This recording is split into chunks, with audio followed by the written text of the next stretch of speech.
నిన్నే స్తుతింతునయా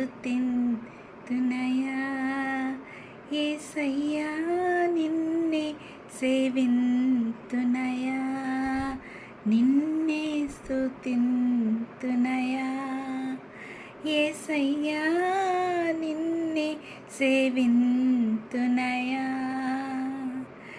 నీవే నా మార్గము, సత్యము, జీవము, నీవే నా రక్షణ, విమోచన, దుర్గము. నీవే నా మార్గము, సత్యము, జీవము, నీవే నా రక్షణ, విమోచన, దుర్గము. నీ సాటి దేవుడు లేడయ్యా ఈ జగమందు, నీలాంటి దేవుడు లేడయ్యా.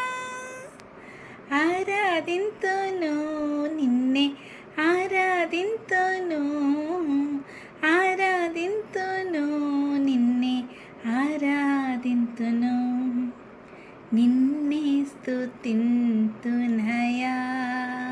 యేసయ్యా, నిన్నే సేవింతునయా. నేను వెతకకపోయినా నన్ను వెతకితివి, నే ప్రేమించకపోయినా నాకై ప్రాణం పెట్టితివి. నేను వెతకకపోయినా నన్ను వెతకితివి, నే ప్రేమించకపోయినా నాకై ప్రాణం పెట్టితివి. నీలాంటి దేవుడు ఎవరయ్యా ఈ జగమందు, నీలాంటి దేవుడు లేడయ్యా. ఆరాధింతును నిన్నే, ఆరాధింతును, ఆరాధింతును నిన్నే, ఆరాధింతును, నిన్నే స్తుతింతునయా యేసయ్యా, నిన్నే సేవింతునయా.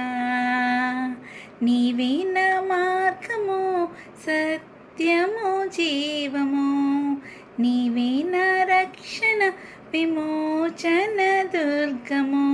నీ సాటి దేవుడు లేడయ్యా ఈ జగమందు, నీలాంటి దేవుడు లేరయ్యా. ఆరాధింతును నిన్నే, ఆరాధింతును, ఆరాధింతును నిన్నే, ఆరాధింతును. ప్రైజ్ లార్డ్ అందరికీ.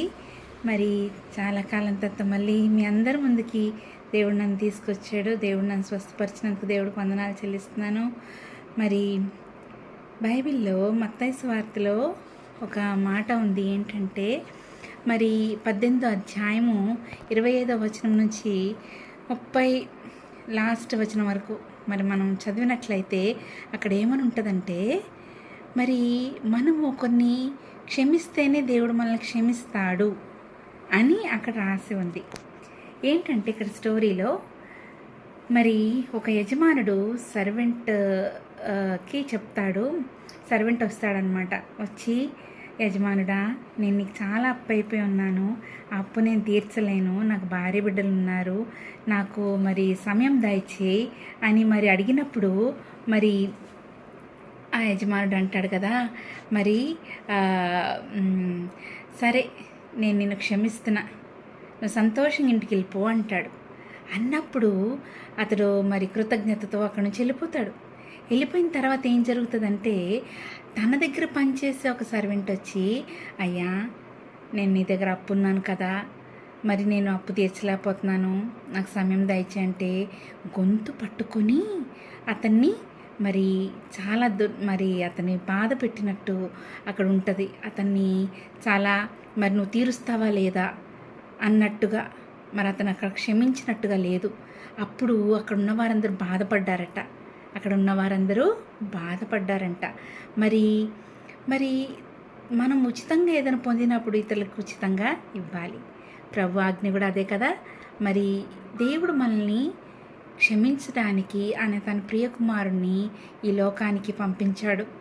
ఆయన మన కొరకు సిలువలో ప్రాణం పెట్టి తిరిగి లేచిన పరిశుద్ధమైన సజీవుడైన దేవుడైన మరి ఆయన మన పాపాలన్నీ ఆయన మీద వేసుకున్నాడు.